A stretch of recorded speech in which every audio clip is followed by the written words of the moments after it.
Расмий маалыматтар боюнча туруктуу жашаган калкы 500 миңден ашкан Ош шаарынын негизги аймагында базарлар жайгашып, жол тыгынын жаратып жатат деген негизде Ош шаарынан сырткары чыгаруу пландалган. Биз азыр Ош шаарынын жаңы Борбордук базарынын жанында турабыз. Жакында эле ушунун жанаша Келечек базары жана шаардагы бардык базарлар көчүрүлүп чыгат. Биз Бекмамат Осмонов көчөсүндөбүз. Демек, бул көчөдө жакынкы учурда жашоо кайнайт. Дал ушул Бекмамат Осмонов көчөсү эки тилкелүү болуп, жол тыгыны жашоочуларды жүдөтүп келгендиги маалым. Дал ушул көйгөйдү чечиш үчүн дал ушул көчө 3 тилкеден 6 тилкеге чейин кеңейтилип жасалууда.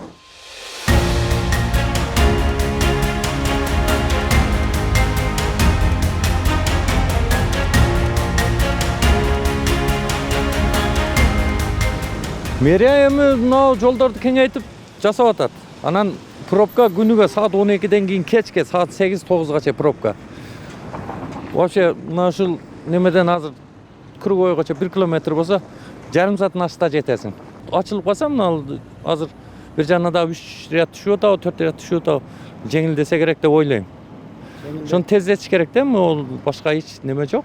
Дал ушул аймактагы жол тыгынын жою максатында Бекмамат Осмонов көчөсүнүн үстүнөн Гапар Айтиев жана Көкүмбий көчөсүнүн кесилештире турган эки деңгээлдүү эстакадалык көпүрөнүн курулушу башталган. Бул көпүрө 2026 жылдын жай мезгилдеринде пайдаланууга мерченделип жаткандыгы маалым болду. Учурда курулуш 40%га бүтүп калган.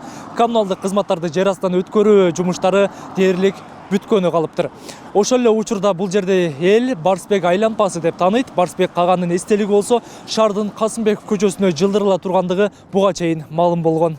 5 жакта подпоркаларын коюлуп, азыр кошумча Гапар Айтиев келген жактан, Көкүмбий жактан жолдор, атайын кошумча жолдор ачылды.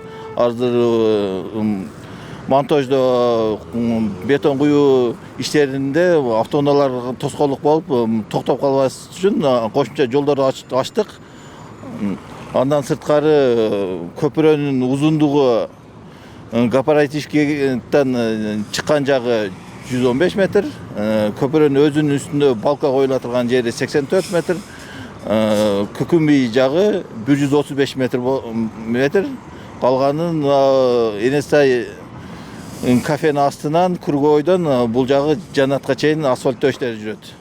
Көпүрөнүн 4 тарабына жөө адамдар үчүн өтмөктөр курулат. Анын 3 тарабы жер алдынан, ал эми Көкүмбей тараптагы жер үстүнөн өтүүчү өтмөк болот. Көпүрө толук жарыктандырылып, астындагы айланпа жашылдандырылат. Бул көчөлөрдө кыймыл көп болгондугу үчүн унаа каттам үчүн чектөө киргизилбейт.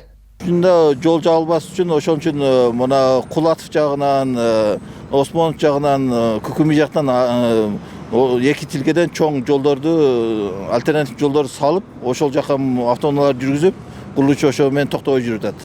Мисалы мына Нокат Баткен жактан келгендер мостун астынан өтөт. Эстакада көпүрө мына Обулга жака, Лотарманский жака. Эми бул жеңилдет. Эми бул бардыгы бул биздин мэрдин баягы идеалындай көз жеткендиги болуп атат да. Мэрге рахмат. Пробкалар азайып, уже азайып калды. Мына 4 катар болот. Ар жактан Нокаттан келген уже 4 катар бүткөн жол. Аравандар жакта 4 катар машина. Жол оңолот. 1-2 жыл сабыр пробкалар азаят. Ош шаарында жол тыгындарын жою максатында быйыл бир катар көчөлөрдүн жүрүү тилкелери кеңейтилип, жаңы жолдор да ачылды. Ал эми эки деңгээлдүү өтмөк куруу практикасы буга чейин Мониев көчөсүндө да аткарылган. Сылбек Тагайбек Улай, Бегүсөн, Ош жаңылыктары.